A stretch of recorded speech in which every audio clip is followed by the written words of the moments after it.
I'm here with Barbara Borsack, who is running for mayor in the village of East Hampton in the election that's going to be held this year on September 15th.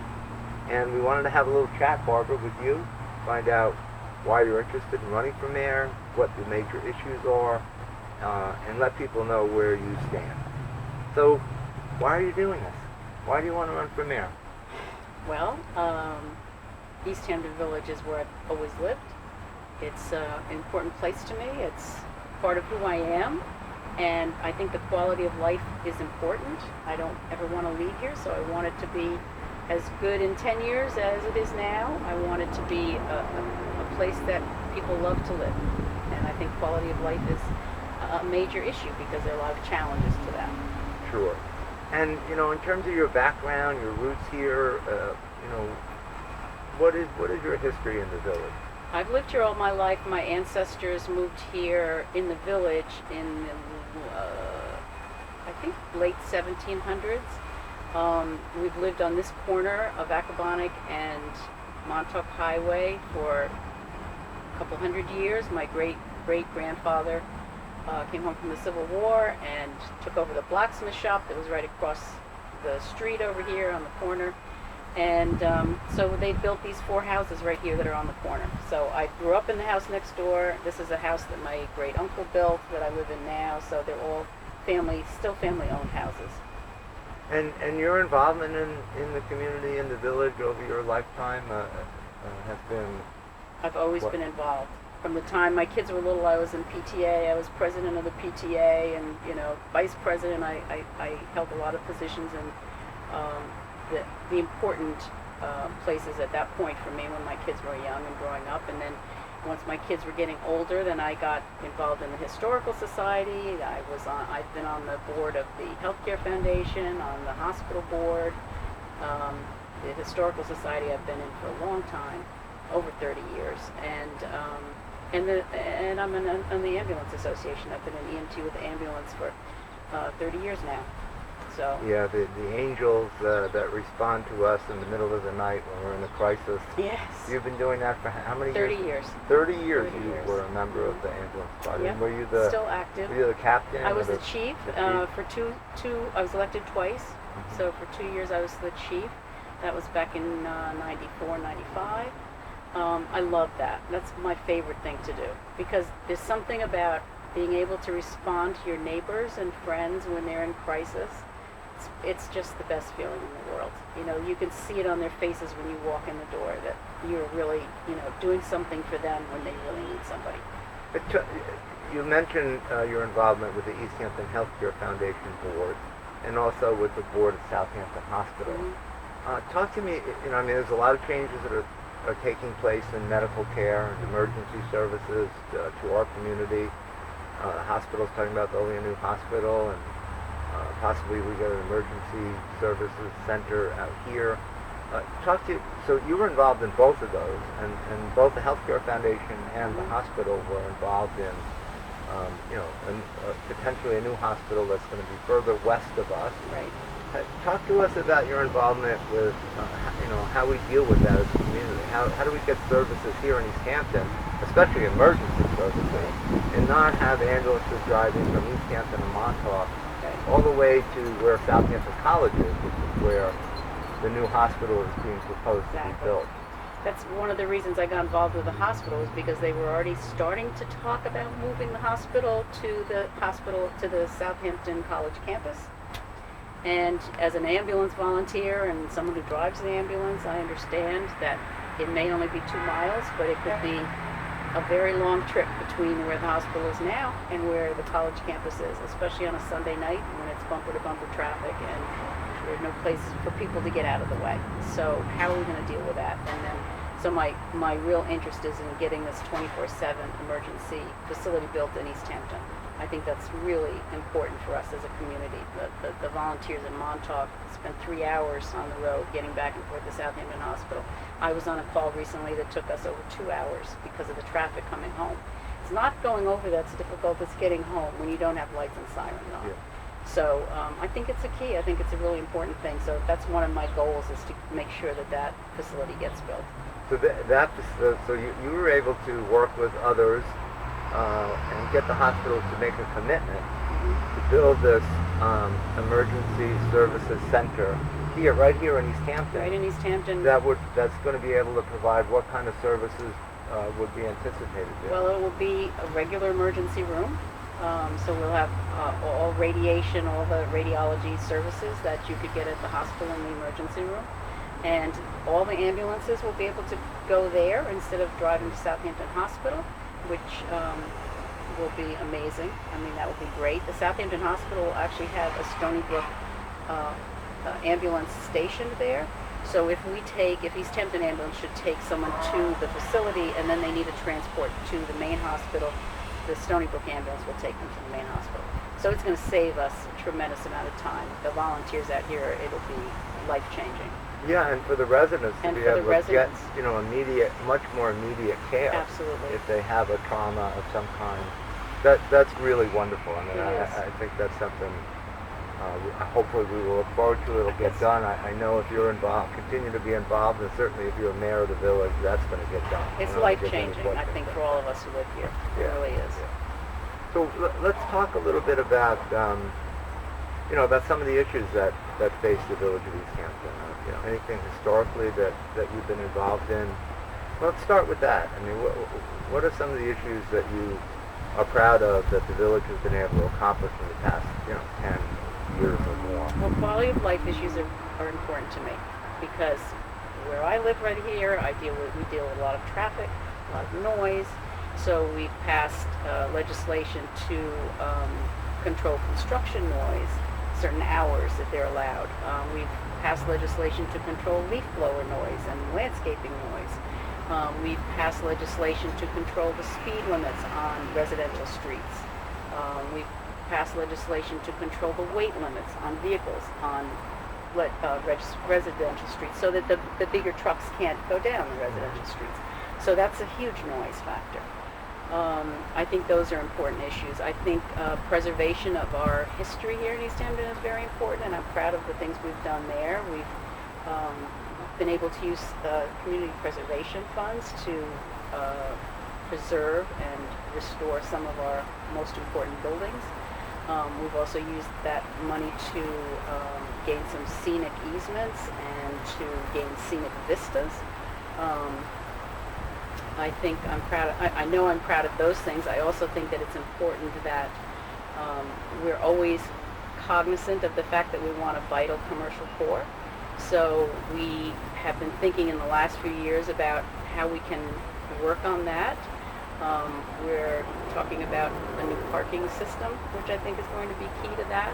We're talking about how we can encourage more year-round use in the village in terms of rental buildings.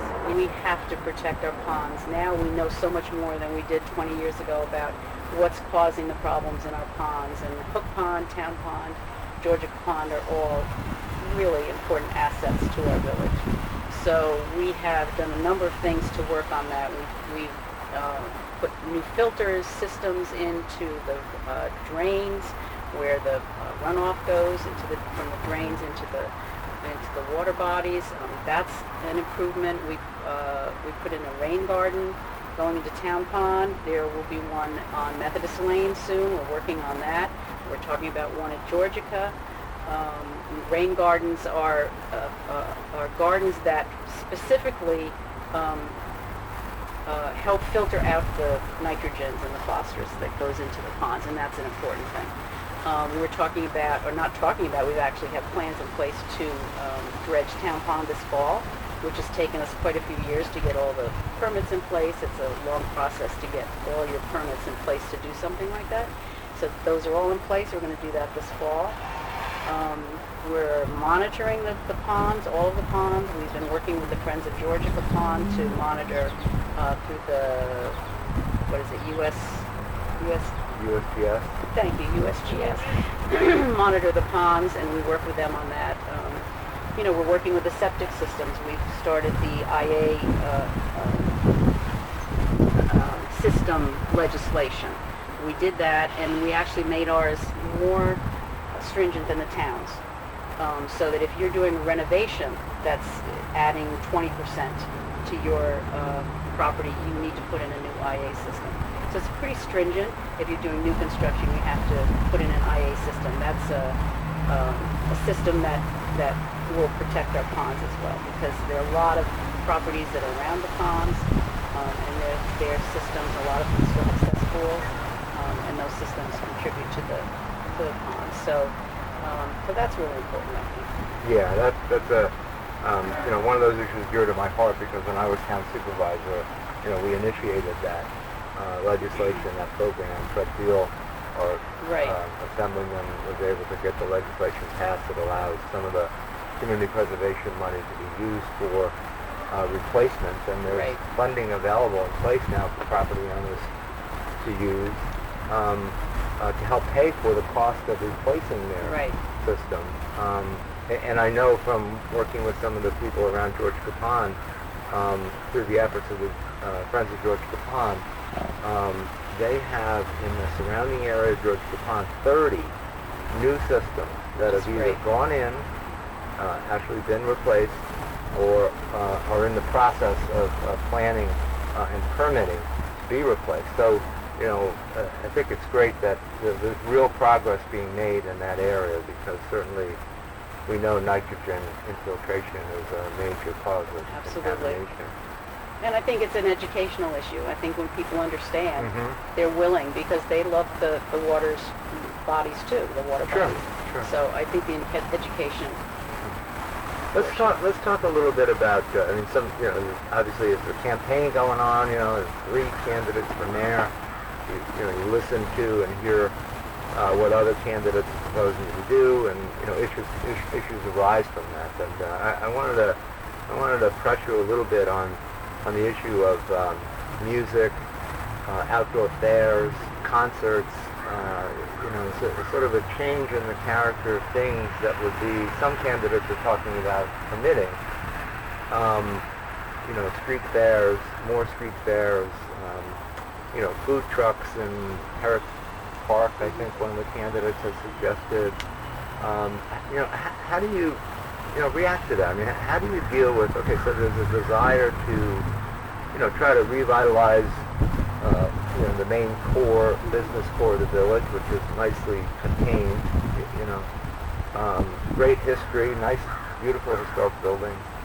And, you've got all this stuff going on with, retail, being pushed out by, online Amazon and, all the new competition. That whole dynamic is changing so much. Just give me your perspective on that. I mean, where do you draw the line with this stuff? I think it's difficult, and I think it's something that we have to be really careful about. I was happy to work with the chamber to do the first street fair.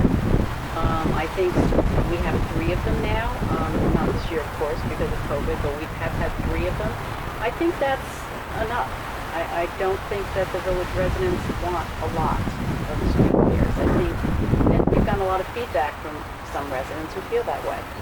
In fact, one resident said to me recently, I just moved here from Sag Harbor because it's too busy in Sag Harbor on the weekends and too noisy. I don't want it to be like that on Main Street. It's just too much. Yeah. So I think it's a very careful balance.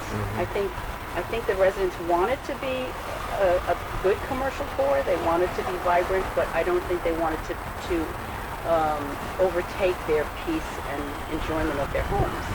So I think it's a very careful balance, and we have to think about that all the time. I mean, live music is a really tricky one. If it's amplified and you can hear it from outside a building, I'm not sure that's a good thing, because all around our commercial core we have residents, and they can hear it. I can hear things that happened not far from here. I'm about as close as anyone on our board to the commercial core, and I hear things all the time. If there's a street fair going in, I hear it from my house. So I know other people hear it too. And I think it's fine occasionally. It's okay. But do I want that every weekend? No, I wouldn't be very happy about that. So it's a very important balance that we have to keep.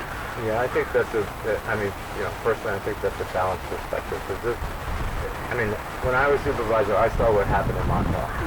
A couple of years before I became supervisor, they kind of opened it up to more music venues, and it got out of control. Totally. I mean, it took a lot of energy, time, and effort, and some really tough, difficult enforcement, to get that back to some order. And the residents in Montauk did not like it. Absolutely. I mean, people were, there was too much partying, too much drinking. The music was part of it. I don't care what anybody says. But you need to be really careful with that. I mean, Totally. I saw, situations where people were being, were intoxicated, walking into the wrong houses. Right. I mean, increased crime level. It was a bit of a mess. Now, I'm not saying that would necessarily happen in East Hampton Village, but I think your perspective on being careful with that and balance is a really good one. Well, I think the potential is there because we have a lot of non-conforming uses in residential districts, and if they're allowed to expand, then the potential is there for The parking, the Parking overflow, issues, the yes. late night Noise, noise, yeah, exactly. all those kinds of things. all those things are part of it, and we have to be very careful. Barbara, it's been really nice chatting with you. The election, maybe you want to talk about how people can vote and... Well, we actually just sent out applications for absentee ballots.